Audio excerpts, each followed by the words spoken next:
Sanibonani, welcome back to enye ivideo. Ngiyabonga kakhulu for joining me. Thank you very much. Ungakhohlwa ukusubscribe, like ivideo, share ivideo as well. So ngireview ke uthando nesithembu. Bengishilo on my previous video ngathi ama video yami azoba mabili because ivideo engathi ibande kakhulu ngizama ukuchaza lento engifuna ukuyichaza ngokubona kwami when it comes to udawu lukaSinene noMangwabi. So this is the second one. Kuzoba no part 1 kube no part 2 because asikwazi ukuthi ama videos abe made kakhulu. Sikhuluma ke ngothando nesithembu, sikhuluma ngengane kaBaba uMsamseleku uSine Mseleku.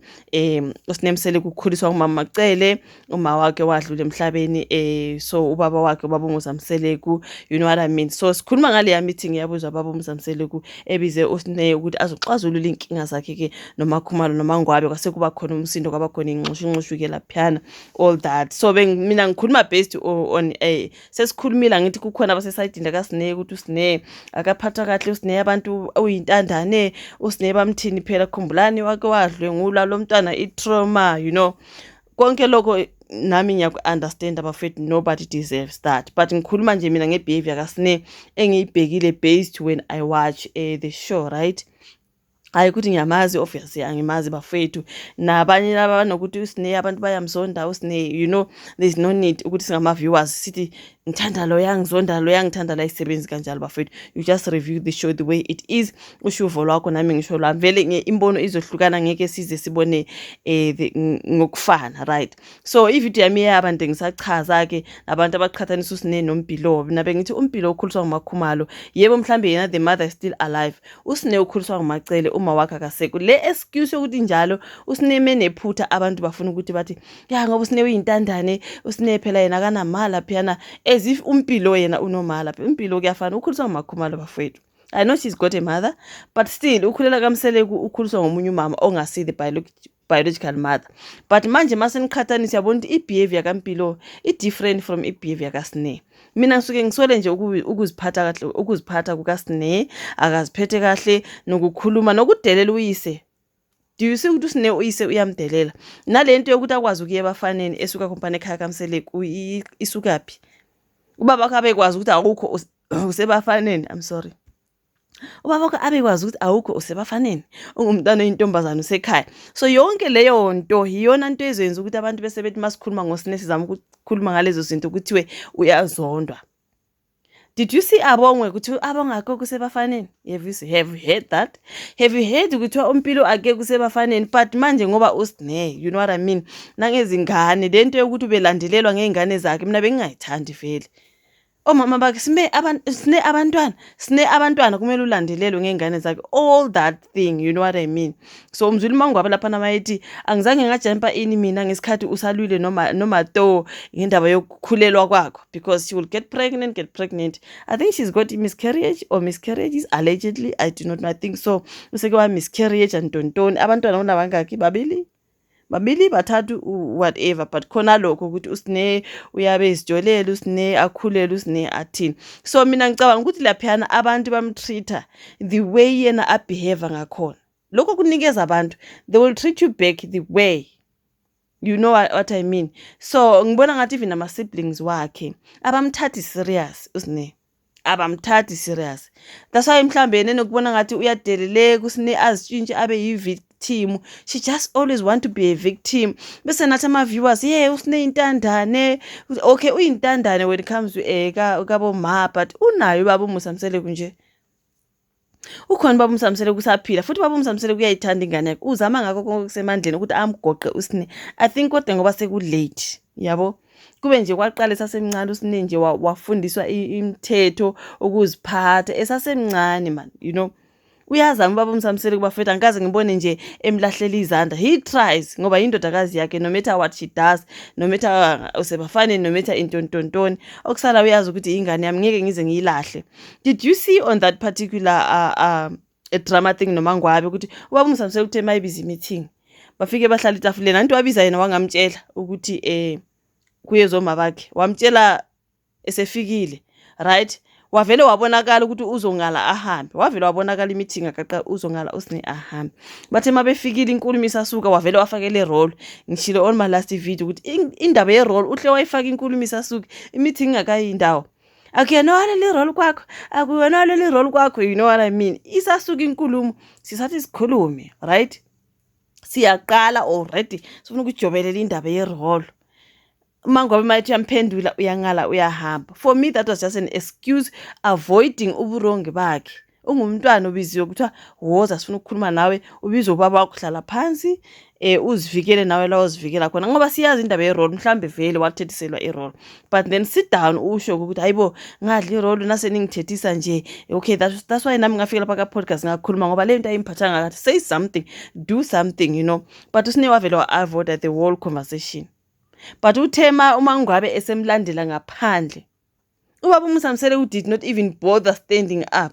Ubaba uMsamsele wasala ehleli phansi. Kwasukuma uMpilo noMakhumalo napho bemile lapha eminyango. Ubaba uMsamsele kwasihlalela etafuleni wasihlalela nje.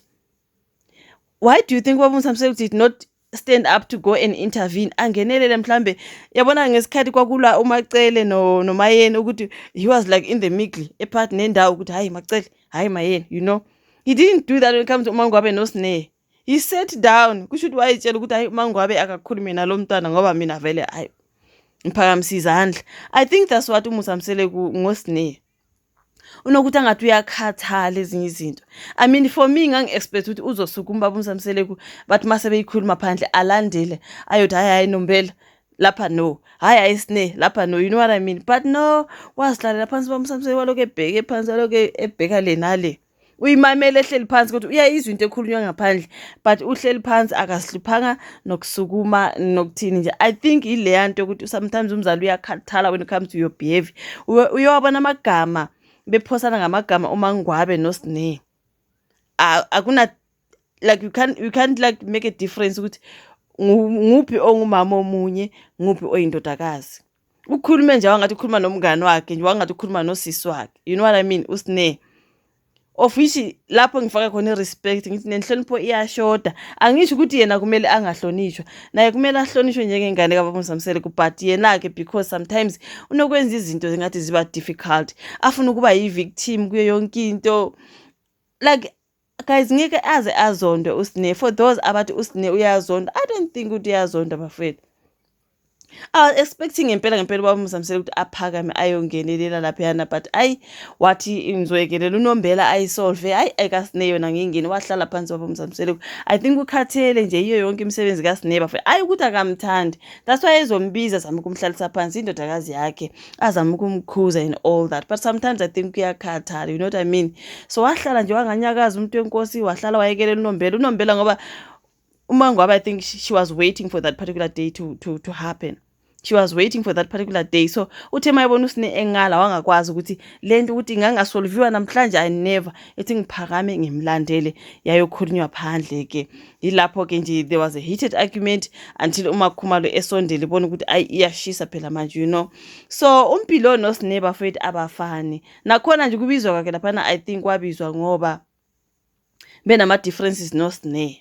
uSneh uthi uMpilo uyazitshela, so ukuthi uMpilo uzitshela ngale mhlawumbe naye uSneh nokuba nomonanyana ngoMpilo man, ngoba vele impilo abaziphila yabona si different. uSneh unempilo yakhe njengoSneh. uSneh wabafana, uSneh nje siyapretendana la yini. Uyambona nje uSneh, not ukuthi we don't like her, abantu vele abafani bafethu. uMpilo then unaleya nto yokuthi she's calm, akarasi, akathi uSneh uyambona uhlele rasa bafethu. uSneh uhlele rasa, but when it comes to uMpilo akarasi nje uyithobile, yobona noma nje ehleli nobaba wakhe sometimes bene conversation she's just being baba's girl, uyithobile. Kunomahluko when it comes to uSneh. So angazi bafethu, ngeke nithi uSneh uyazonda, uzozondelwani bafethu? Ezonde ngoba nithi ama-viewers ayingeke bafethu. They are siblings those girls, but I think banama differences wabo. Ubaba uMsamsele kwayefuna ukuthi awasothwelele ulanga. uMakhumalo asotha wakhe noSneh, uMangwabe naye ayisotha indaba yerole, uMpilo naye ayisotha indaba yokuthi uSneh wathi akazithanda ingane zakhe, wabuye wathina ngazi, wathi uyazitshela. Ya unokuthi afike lapha uMpilo adlale, wathi I remember watching that particular episode. What uzofica uMpilo mayifikile nje laphana kaMakhumalo evakashile, like Mpilo, and then she's on the earphones or headphones whatever, mhlawumbe uzidlalela music engamnakile nje ukuthi ukhona. That's why ngithi sometimes I feel like abamthathi serious, and it's based on her behavior. I really wish she can behave better. I really wish she can just grow up a little bit, aziphathe kahle nakwingane zakhe, abonisa uthando kubantwana bakhe ukuze bangamdeleli the way yamdelela ngakhona leya ngane mayithi sekuhambile lokho, something like that. Your own daughter omncane kangaka uthando ezothi sekuhambile, like I was like, what the hell is going on? My own child saying that enabanye abantu hle nabanye abantu athi sekuhambile lokho, meaning her mother. Uyabona ukuthi kukhona inkinga futhi kunabantu abakhomenta ngale comment ukuthi intambo ayithinte paraffinini bafowethu. I think intambo yathinta. I think yes yena she's been through a lot, but angithandi ukuthi njalo usinema wrong kumele kufake ukuthi ngoba uyintandane akanama, as if ngeyedwa ongakhuliswa ngoma wakhe lapha kaMseleko. Ukhona uMpilo naye ukhuliswa ngomunye umama bafowethu, but i-behavior yabo i-different, ukuziphatha ku-different. Nampa yabasebenza manje uMpilo bathola imisebenzi, uSine babakhe kwakhala ngokuthi uyamtholela umsebenzi, uSine avela ashiya imisebenzi, amtholela imisebenzi ashiya imisebenzi, azihambele ebafaneni. Kwathi ngenkathi uLwandle noMpumelelo benikezwe imoto, sasithina laba ama-viewers uthando nesithembu, thina the lovers of uthando nesithembu, sathi it's not fair ukuthi bathole imoto laba bancane futhi kuSine, uMpumelelo noLwandle. How come? Is it because they are boys? Why uSine angazange anikezwe imoto? She's the bigger girl, So ubaba uMsamsele kwakhala ngokuthi la kumemnikeza imali nezinye izinto, uSine uyozidla nabafana. So imagine mhlambe la kona basemnikeza imoto bafowethu, uSine iyoshayelwa abafana leyo moto. Allegedly, I'm just saying, but iyona into yobaba uMsamsele kakakhala ngayo before, kuma sizisa before ukuthi kuyafana nokuthi mayinikeza uSine something unikeza abafana. That's what he said, ngoba vele ima kuyimoto uzohamba ngayo ebafaneni bafike bamrobhe futhi kwabona intombazane mayisemathandweni bamrobhe bazishayelele yona, bazishayelele benza umathanda ngayo, noma imali mayimnikeza uyoyidla nabafa. At least manje lapha because they are boys yonke into isekhaya. Uma enikeza uSine ufila ngathi he's supporting the boys that he doesn't know. So konke khona lokhuyana bafowethu mungathi uyakubuka, it's not like uyazondwa mina, babheka indlela aziphethe ngayo ukuthi whatever she gets ekhaya laphana kuzoba ngokwabafana. But manje ke uma usuthi uyabuka abongwe, buka ke uMpilo, buka nje ingane zalapha ekhaya kaMseleko. That's why ngathi abamthathi serious. This is how mina I see things, and bengamthathi serious uSine based on what she gives them, i-behavior yakhe, uziphatha kahle phambi kwabazali bakhe, phambi kwabomama bakhe, bona lana sithi bona abamthandi, mhlambe basuke bengathandi the behavior, you know what I mean, phambi kwabantwana bakhe, ama-siblings wakhe, including her own children. Yikho bezothi kuhambile lokhu, because now they look at your behavior. Ungaziphatha kanjalo phambi kwengane zakho, ingane zakho zikwazi nawe ukuthi hayi namhlanje ulele ungekho ekhaya. Yonke leyo nto vele is-snacks in front of your family. You better behave better ukwenzela ukuthi abantu nawe bezokuthatha serious. Wahlala usnacks wenza into eziphuma endleleni, uyakhuzwa njalo wena umdala kodwa ngeke baze bakuthathe serious even nalabo abancane. So I think man, I really pray ukuthi she improves. Nobody hates her. We understand ukuthi washonela uma, but ngicela ukuthi every time kungabi leyo excuse masithi sikhuluma ngendaba zikaSine, hayi phela intandane, hayi phela uma wakhe, hayi bafowethu, come on. We understand and we know. Nalo daba lokaba bomncane wakhe owamhlukumeza, we understand and we know. Mhlambi yebo udinga itherapy nyana bake bamsize nalapho. But still it doesn't mean ukuthi wena continue misbehave so that hayi vele mangimisbehave kuzothiwa phela uSine akanamala. Come on guys. Come on, iyadingeka inhlonipho, kuyadingeka ukuziphatha kahle. Ukhulile uSine. She is the eldest lapha ngithi. Yona ngane endala kababa uMsamsele, so she must lead by example. I'm not expecting that much from her. Sengiyasho kodwa ukuthi based on what she does, based on what they do abancane kunaye, you can see ukuthi manje sokungathi abancane ibona abadala, yena nje uhlala ukhuziwe. Hayi Sine, lokhu Sine no. Sine abantwana. Hayi bafowethu. But anyways, akazonda bafowethu, she can never be hated. Ama-comments, akenike uSine, hayi uSine vele ngoba, hayi uSine uma wakhe, hayi uSine, yonke leyo nto, it's an excuse for me. Ziphathe kahle uzobona yonke le nto ngeke izibe khona. That's me. Angazi when it comes to you guys, you will say on your comment section. Ubaba uMsamsele kakayingenelanga indaba kaSine noMangwabi. usho wazitshela ukuthi uNombela uzokhuluma nengane ingane yakhe naye wasihlalela umuntu wenkosi wangangenelela wangasho ukuthi baba uMsamseleko wathi uMangwabe uzoyilungisa. You know what, because uMangwabe she was pissed, it's like she was hurt.